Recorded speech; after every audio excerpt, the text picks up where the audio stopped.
الصلاۃ والسلام علی النبی المختار وعلی آلہ الاطہار واصحابہ الاخیار اما بعد فاعوذ باللہ من الشیطان الرجیم بسم اللہ الرحمن الرحیم یا ایھا النبی حسبک اللہ ومن اتبعک من المؤمنین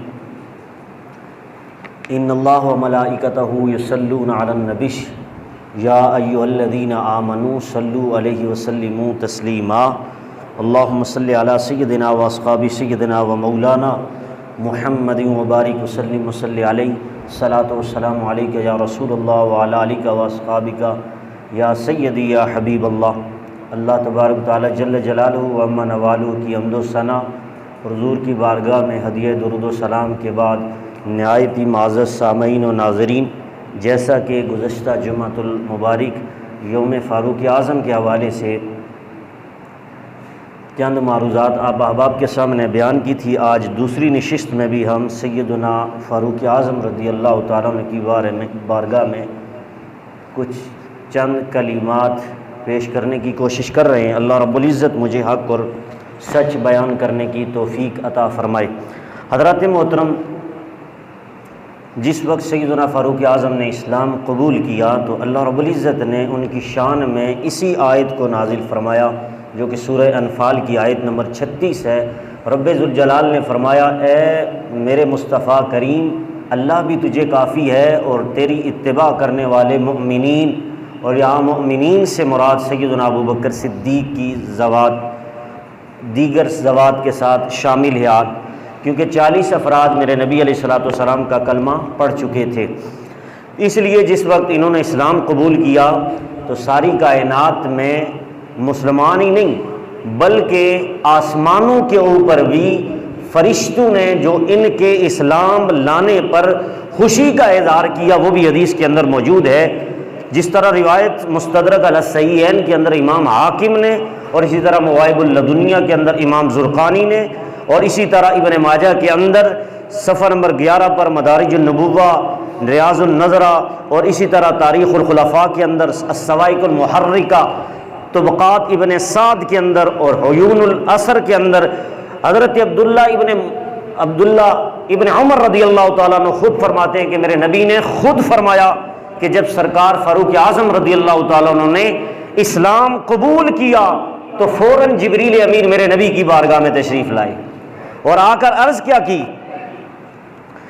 حضرت جبریل امین نبی کریم علیہ الصلوۃ والسلام کی بارگاہ میں حاضر ہوئے اور میرے نبی کی بارگاہ میں عرض کرنے لگے، یا رسول اللہ لقد تبشر اہل السماء باسلام عمر، بے شک یا رسول اللہ میں اللہ کا فرشتہ آپ کی بارگاہ میں عرض کرنے کے لیے آیا ہوں، جس وقت سیدنا عمر فاروق نے اسلام قبول کیا، لکھا کہ اللہ تبارک و تعالیٰ نے اپنے پیارے محبوب صلی اللہ علیہ وسلم کے غلاموں یعنی کہ صحابہ کرام کو مومنین کا لقب سب سے پہلے رب ذوالجلال نے جس شخصیت کو اسلام کے بعد یعنی کہ 40 افراد آئے اس وقت تک کسی اسلام لانے والے بندے پر مومن کا اطلاق نہیں ہوتا تھا، جس وقت سیدنا فاروق اعظم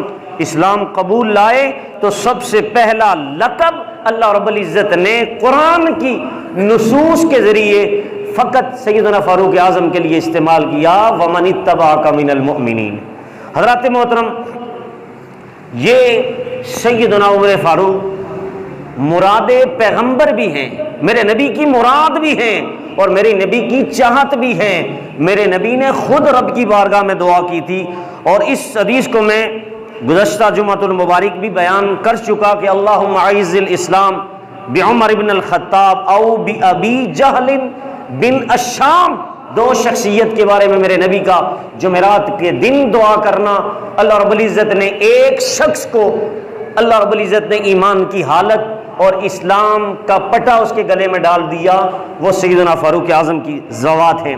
حضرات محترم، اس سے قبل ہم یہ سنتے رہے کہ اس سے پہلے ہر بندے کو، اور آج قیامت تک جتنے بھی بندے آئیں گے اسلام انہیں عزت دیتا رہے گا، اسلام ان کو عزت دیتا رہے گا، لیکن یہ واحد میرے نبی کے 40ویں غلام سیدنا فاروق اعظم جو میرے نبی کے سسر بھی ہیں اور علی المرتضیٰ کے داماد بھی ہیں، فاطمہ کی بیٹی ان کے گھر میں ہے اور ان کی بیٹی میرے نبی کے گھر میں ہے، یہ سیدنا فاروق اعظم یہ وہ شخصیت ہیں کہ ان کے ذریعے اللہ رب العزت نے اسلام کو عزت عطا فرمائی ہے، اسلام کو عزت عطا فرمائی ہے۔ اور یاد رکھیے صحیح بخاری کے اندر جلد 2 صفحہ 277 پر اور فتح الباری کے اندر ابن حجر عسقلانی نے، عمدۃ القاری کے اندر علامہ بدر الدین عینی نے، اور صحیح مسلم کے اندر بھی اور مشکات شریف کے اندر بھی اور اشعۃ اللمعات کے اندر عبدالحق محدث دہلوی نے فارسی کی 4تھی جلد کے اندر بھی اور مشکات شریف کے اندر اور مظاہر حق میں بھی سرور کائنات جناب محمد رسول اللہ کا ارشاد موجود ہے۔ سنیے میرے نبی علیہ الصلوۃ والسلام کی یہ حدیث بخاری کے اندر موجود ہے، میرے نبی نے فرمایا یاتی علی الناس زمان فیغزو فنام من الناس فیقولون هل فیکم من صاحب رسول اللہ صلی اللہ علیہ وسلم فیقولون نعم فیفتح لهم۔ میرے نبی نے فرمایا ایک زمانہ ایسا آئے گا لوگوں میں ایک جماعت جہاد کرنے کے لیے نکلے گی اور جہاد کرتے وقت پھر وہ آپس میں بیٹھ کر لوگ ایک دوسرے سے جہاد کرنے والے مجاہدین پوچھیں گے کہ تم میں کوئی ایسا بندہ موجود ہے جو میرے نبی کا صحابی ہے، جو میرے نبی کا صحابی ہے؟ تو جواب دیا جائے گا ہاں ہم مجاہدین میں ایک صحابی رسول موجود ہے۔ تو پھر اس میں جواب کے طور پہ انہیں اللہ رب العزت کی طرف سے اعلان ہوگا فیفتح لہم، اللہ رب العزت نے تم مجاہدین کو فتح اس صحابی کے وسیلے سے عطا فرما دی ہے، صحابی کے وسیلے سے اللہ رب العزت مجاہدین کو فتح عطا فرمائے گا۔ پھر دوسرے لفظ سنیے ثم یاتی علی الناس زمان فیغزوم فنام من الناس فیقول هل فیکم من صاحب اصحاب رسول اللہ صلی اللہ علیہ وسلم فیقولون نعم فیفتح۔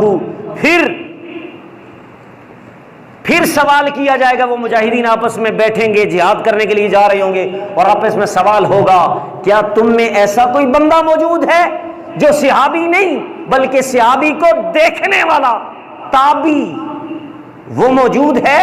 تو جواب آئے گا نعم، ہاں ہم میں ایک صحابی کو دیکھنے والا، پہلے لفظ تھے نا جو نبی کو دیکھنے والا صحابی ہے، تو اللہ کی طرف سے جواب آئے گا کہ اللہ رب العزت نے تمہیں فتح عطا فرما دی اس صحابی کی وجہ سے۔ اب بعد میں پھر ایک جماعت آئے گی، ایک زمانہ آئے گا لوگ جہاد کرنے کے لیے نکلیں گے اور سوال ہوگا تم میں کوئی صحابی کو دیکھنے والا تابی ہے؟ تو جواب آئے گا ہاں ہم میں ہے۔ تو اللہ رب العزت ان کو فیفتح لہم، اس تابی کے وسیلے سے وہ جو مجاہدین کا ایک دستہ ہوگا، ایک جماعت ہوگی، اللہ رب العزت تابی کے وسیلے سے انہیں فتح عطا فرما دے گا۔ اور آگے چلیے تیسرے لفظ سنیے، آگے میرے نبی کی حدیث یہ بخاری کے اندر حدیث موجود ہے ثم یاتی علی الناس زمان فیغزم فنام من الناس فیقول هل فیکم من صاحب اصحاب رسول اللہ صلی اللہ علیہ وسلم فیقول نعم فیفتح لهم۔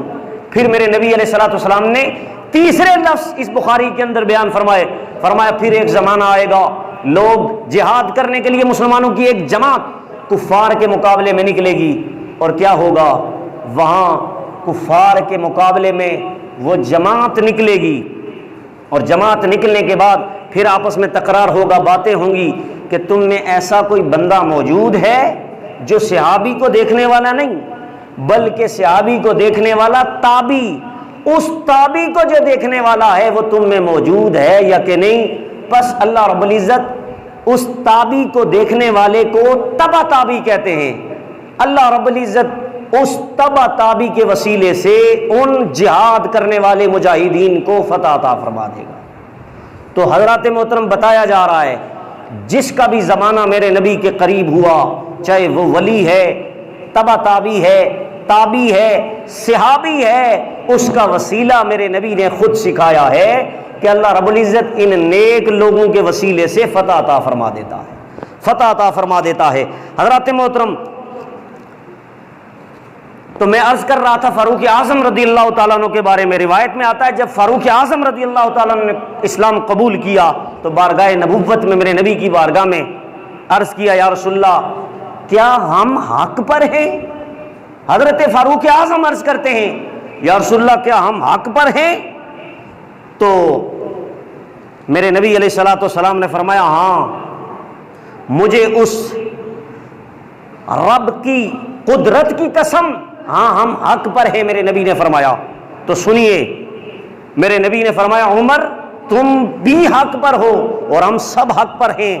تو سنو، عرض کی آقا پھر یہ اخفا کیوں ہے؟ پھر یہ چھپ چھپ کر اسلام کے فرائض پر عمل کرنا کیوں ہے؟ جب ہم حق پر ہیں تو ہم اپنے دین کو کیوں چھپائیں؟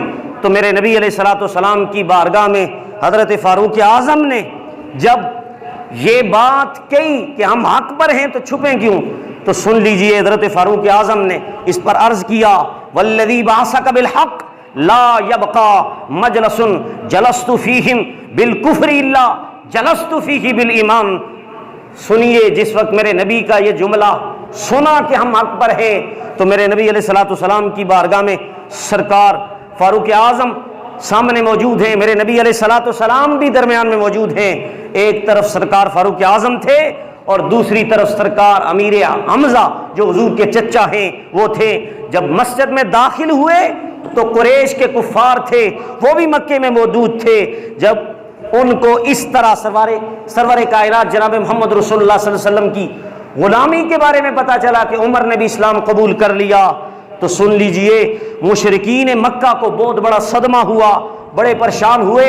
ایسا صدمہ کبھی بھی انہیں نہ ہوا تھا کہ اتنا بڑا بندہ ہماری پارٹی کا نکل کر دوسری پارٹی اسلام اس نے قبول کر لیا۔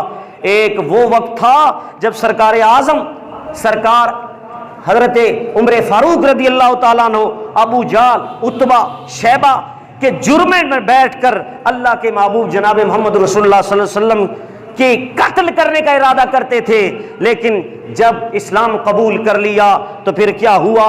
حضرت فاروق اعظم نے میرے نبی کی شان کے ڈنکے کافروں کے سامنے بجائے اور سرے عام کہا کہ آؤ میرے مصطفیٰ کریم کے سامنے، میں تمہارا مقابلہ کروں گا۔ حضرت محترم، اسلام کا یہ اسلام لانا اس حوالے سے بھی گزشتہ جمعۃ المبارک میں نے ایک روایت ضمناً یہ بھی بیان کر دی تھی کہ ان کی بہن پہلے اسلام قبول کر چکی، اور اس حوالے سے بھی چند باتیں میں آپ احباب کے سامنے بیان کر چکا۔ اسی لیے ایک اور روایت میں آپ احباب کے سامنے بیان کرتا چلوں جو کہ امام بخاری نے اپنی کتاب صحیح بخاری کے اندر اور امام سیوطی نے خصائص کبریٰ کے اندر جلد 1 صفحہ نمبر 134 پر حضرت عبداللہ ابن مسعود رضی اللہ تعالیٰ عنہ سے یہ روایت درج کی۔ سن لیجئے وہ روایت کیا ہے۔ حضرت عبداللہ ابن مسعود کا بیان، وہ خود فرماتے ہیں ما زلنا عزتاً منذ اسلم عمر، جب سے حضرت عمر فاروق نے اسلام قبول فرمایا ہم لوگ تقویت پاتے رہے، ہم لوگ تقویت پاتے رہے۔ تو پتہ یہ چلا اسلام کو تقویت ملی اور اسلام والوں کو تقویت ملی۔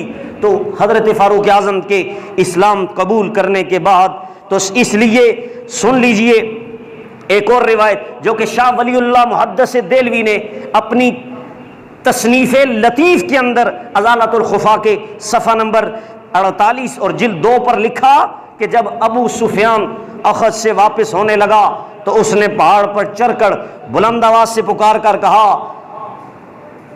کہ جنگ دول کی مانند ہے۔ اس نے اعلان کیا یہ جو جنگ ہے یہ دول کی مانند ہے، ایک وقت کسی کے ہاتھ میں اور ایک وقت کسی کے ہاتھ میں۔ آج ہم نے تم سے جنگ بدر کا بدلہ لینا ہے۔ اور یہ اعلان ابو سفیان کی طرف سے تھا۔ یہ ابو سفیان بھی میرے نبی کے سسر ہیں، عمر بھی میرے نبی کے سسر ہیں، لیکن اسلام لانے سے قبل حضرت ابو سفیان پہاڑی پر چڑھ کر یہ اعلان کر رہے تھے۔ تو فاروق اعظم نے فوراً جواب دیا۔ سنو کیا جواب تھا، باطل شکن جواب تھا۔ کہنے لگے اللہ اعلی و اجل قتلانا فی الجنت و قتلاکم فی النار، ہمارے درمیان اور تمہارے درمیان ہرگز برابری نہیں ہو سکتی۔ تم یہ کہتے ہو ایک جیسا معاملہ ہے، یہ دھول کی مانند ہے، کہیں کسی کے پاس کوئی جیت جاتا ہے کوئی ہار جاتا ہے۔ کہا مقتول دوزخ میں جاتے ہیں۔ یاد رکھیے آج انڈیا میں بھی اگر کوئی فوت ہوتا ہے نا، ہماری اسلامی فوج سے کوئی ہندو یا سکھ، اس کو وہاں شہید کہتے ہیں۔ یہ اس دور کی بات ہے، وہ بھی اپنے آپ کو کہتے تھے ہمارے ہلاک نہیں ہوئے، شہید ہوئے۔ تو اس لیے یہ پرانا سسٹم چلا ہوا ہے۔ اس وقت ابو سفیان اور اس کی ذریت میں سے جو لوگ تھے وہ یہ کہتے تھے، لیکن ابو سفیان وہ صحابی رسول ہیں، یہ میرے نبی کی گھر میں ان کی بیٹی سیدہ ام حبیبہ جو سیدنا امیر معاویہ رضی اللہ تعالیٰ عنہ کی بہن ہے، اور امیر معاویہ کا بیٹا ابو یزید نام کا وہ پلید شخص، کیونکہ پاکوں کے گھر میں ناپاک بھی آ سکتا ہے، اور نبی کے گھر میں بھی ایک نبی کا بیٹا تھا، نوح علیہ السلام کا بیٹا جو کافر ہو چکا تھا، تو ایک صحابی کا بیٹا اگر فاسق ہو گیا تو یہ بعید نہیں ہے۔ تو اس نے بھی، یہ یزید نے اسی محرم الحرام میں جو اہل بیت کے پھولوں کو کاٹ ڈالا کربلا کے میدان میں، یہ وہی حضرت ابو سفیان کا پوتا تھا۔ ابو سفیان کا پوتا یزید پلید تھا۔ تو اس لیے بتاتا چلوں، کچھ نیکوں میں نیک نکل آتے ہیں اور کچھ نیکوں میں بدبخت بھی نکل آتے ہیں۔ تو اس لیے یہ سن لیجئے، ایک صحابی کا بیٹا تھا، تو اس صحابی کے بیٹے کی غلطی ہم باپ پر نہیں ڈالتے۔ کیوں؟ اس لیے کہ بیٹے کو جس وقت انہوں نے خلافت دی تو اس وقت اس کو خلافت دیتے وقت ساری شرائط اس کے اندر موجود تھی خلافت کے حوالے سے۔ تو اس لیے بعد میں اس نے یہ کام کیا کہ 10,000 صحابہ کرام کی عزت مآب مائیں بہنیں بیٹیوں کے ساتھ اس نے زنا کی حد جاری کی، اور اس سے 10,000 ناجائز بچے پیدا ہوئے، یہ یزید پلید کے کارنامے۔ اور اس نے اپنی سگی بہن کے ساتھ شادی اور نکاح کو جائز قرار دیا تھا، یہ کتے لڑاتا تھا اور معاذ اللہ یہ کفریہ جملے کہتا تھا، لیکن اس کے باوجود یہ نماز بھی پڑھتا تھا، روزہ بھی رکھتا تھا، حج بھی کرتا تھا۔ تو بتایا جا رہا ہے نماز پڑھنے والے، حج کرنے والے اور زکوٰۃ دینے والے اور اسلام کے فرائض پر عمل کرنے والے، یہ ان کے ان نیک عملوں کو دیکھ کر بندہ یہ نہیں کہہ سکتا کہ ان کے پاس حق ہے۔ حق کربلا میں امام حسین کے ساتھ تھا، حضور کی آل بیت کے ساتھ تھا، اور نہ حق تھا تو یزید کے ساتھ۔ تو اس لیے یہاں پر فاروق اعظم کی بات کرتا چلوں کہ صحابہ کربلا میں شہید ہوئے۔ اب سنیے حضرت فاروق اعظم نے جب ابو سفیان کو یہ جواب دیا، فرمایا تو کہنے لگا اے عمر ذرا یہاں تو آؤ۔ سرکار نے فرمایا جاؤ سنو کیا کہتا ہے ابو سفیان۔ وہ کیا کہتا ہے؟ تو حضرت فاروق اعظم جب اس کے پاس گئے تو اس نے کہا یا عمر اقتلنا محمدا، اے عمر ہم نے محمد صلی اللہ علیہ وسلم کو قتل کر دیا ہے۔ جھوٹ بولنے لگا کہ ہم نے محمد کو قتل کر دیا۔ فاروق اعظم نے فرمایا لا وانہ یسمع کلامک، نہیں حضور تو تیرا کلام سن رہے ہیں جو تو باتیں کر رہا ہے، اور تو نے کہا ہم نے شہید کر دیا۔ شاہ ولی اللہ محدث دہلوی نے ازالۃ الخفا کے اندر یہ چیز واضح طور پر لکھی۔ تو سن لیجئے آگے قیامت کے دن کیا منظر ہوگا، اور قیامت کے بعد جب فاروق اعظم جنت میں جائیں گے، میرے نبی سے سوال ہوا کہ یا رسول اللہ کیا جنت میں بجلی ہوگی؟ کیا جنت میں بجلی ہوگی؟ ٹرانسفارم وغیرہ لائٹنگ کا بندوبست ہوگا؟ تو برق کا لفظ موجود ہے، کنز العمال کے اندر حدیث موجود ہے، برق عربی میں بجلی کو کہتے ہیں۔ تو میرے نبی سے سوال کیا گیا، صحابہ نے سوال کیا یا رسول اللہ کیا جنت میں بجلی ہوگی؟ تو میرے نبی نے فرمایا ہاں بجلی ہوگی۔ جب عمر جنت میں جائے گا تو اللہ رب العزت اس کو بجلی کی مثل بنا دے گا اور پوری جنت روشن ہو جائے گی، پوری جنت روشن ہو جائے گی۔ اور یاد رکھو جس نے بھی حق کا ساتھ دیا، جس نے بھی قیامت تک حق کا ساتھ دیا، حق اس کو نہیں ملے گا، لیکن حق کے ذریعے اس کی بخشش ہو جائے گی۔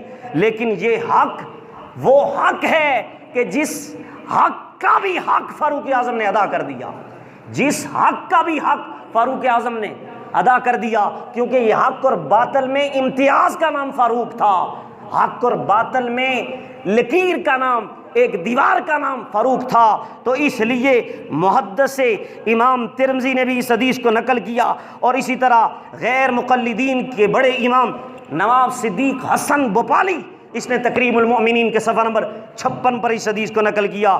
سنیے کیا معاملہ ہوگا قیامت کے دن، حق جو ہے وہ کیا معاملہ کرے گا فاروق اعظم کے ساتھ۔ سنیے میرے نبی علیہ الصلوۃ والسلام نے سے سنا، حضرت ابی بن کعب نے فرماتے ہیں میں نے خود اپنے کانوں سے سنا، اول من یعانکہ الحق یوم القیامہ عمر، اول من یصافح الحق یوم القیامت عمر۔ قیامت کے دن فرماتے ہیں حضور نے خود فرمایا قیامت کے دن سب سے پہلے حضرت عمر سے حق معانقہ کرے گا، معانقہ گلے لگائے گا، جپھی لگائے گا۔ یہ اللہ رب العزت اس کو ایک جسم عطا کرے گا، ایک باڈی عطا کرے گا اس حق کو، اور حق پھر حضرت فاروق اعظم کو گلے لگا کے ملے گا اور کہے گا تیرا مجھ پر بڑا احسان ہے، تو مجھ حق کا بھی حق ادا کر گیا، تو مجھ حق کا بھی حق ادا کر گیا۔ حضرات محترم، یہ وہ فاروق اعظم ہیں، ان کا مقام اللہ کی بارگاہ میں کیا ہے؟ جب بھی اسلام لانے کے بعد انہوں نے کوئی بھی مشورہ میرے نبی کو دیا، فوراً اس مشورے پر قرآن کی 24 آیات نازل ہو گئی۔ 24 آیات مختلف عنوان پر، یہ مقام ابراہیم پر جہاں پر آج لوگ طواف کرنے کے بعد، مجھے بھی یہ سعادت نصیب ہوئی ہے، اللہ آپ کو بھی نصیب فرمائے، مقام ابراہیم بیت اللہ شریف کے سامنے جو ہے وہاں پر نفل پڑھے جاتے ہیں۔ یہ نفل کب سے پڑھے گئے؟ یہ فاروق اعظم کا مشورہ تھا میرے نبی کو، کہیں ایسا نہ ہو کہ ہم مقام ابراہیم کے ساتھ نفل پڑھ لیں۔ جو ہی انہوں نے ارادہ کیا، اللہ رب العزت نے قرآن کی آیت اتاری، فرمایا واتخذوا من مقام ابراہیم مصلی۔ اے پیارے مصطفیٰ، عمر کی یہ طلب ہے کہ یہاں پر مقام ابراہیم کو مصلی بنایا جائے، نفل پڑھے جائیں، تو ہم قرآن کی آیت اتار کے ہم اس کے ارادے کو قرآن کا حصہ بناتے ہیں۔ اور اس طرح قرآن کی کئی آیات ہیں، مثلا شراب کی حرمت، پہلے شراب حرام نہیں تھی لیکن فاروق اعظم کا ارادہ بنا، اللہ رب العزت نے قرآن کی آیت سورہ بقرہ آیت نمبر 219 اور یہ